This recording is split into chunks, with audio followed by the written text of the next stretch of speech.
কোৱা হয় যে শাওণ মাহটো এটা পবিত্ৰ মাহ আৰু শাওণ মাহৰ সোমবাৰ হৈছে মহাদেৱৰ খুব প্ৰিয় বাৰ আৰু এই সোমবাৰে যদি ব্ৰত ৰাখি পূজা কৰা হয় তেতিয়াহ'লে ভক্তসকলৰ মনৰ আশা পূৰণ হয় বুলি কোৱা হয়।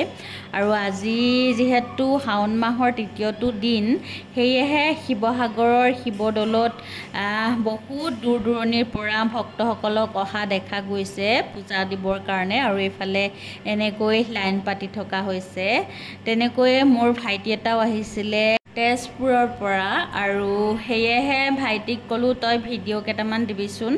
মই যিহেতু যাব পৰা নাই, মানে আমাৰ পৰিয়ালৰ মানুহ ঢুকাইছিলে আৰু দহা হৈ গ'ল, সবাহ হোৱা নাই, তথাপিও মানে সবাহ হৈ নোযোৱাকৈ যাবলৈ বেয়া লাগে, সেয়েহে যোৱা নাই। কিন্তু বহুদিনৰ পৰা যিহেতু সেৱা এভাগ কৰিম বুলি ভাবি আছিলোঁ, সেইটো নহ'ল কাৰণে ভাইটিকে ক'লোঁ ভিডিঅ' এটা কৰি দিবি আৰু মই ইয়াৰ পৰাই সেৱা জনালোঁ।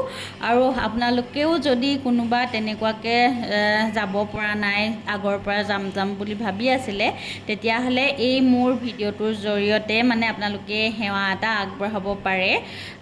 আৰু এয়া পিছত আহি মানে ভাইটিহঁতে এইফালে ৰংঘৰো চালেহি, তাৰো অলপ ভিডিঅ' কৰি মোক আগবঢ়ালে আৰু ধুনীয়াকৈ ভিডিঅ'কেইটা কৰি দিছে। আৰু আপোনালোকে যদি সঁচাকৈয়ে শিৱ ভক্ত হয় তেতিয়াহ'লে মোৰ এই ভিডিঅ'টো চাব আৰু ধুনীয়াকৈ সেৱা কৰি শ্বেয়াৰ কৰি দিব।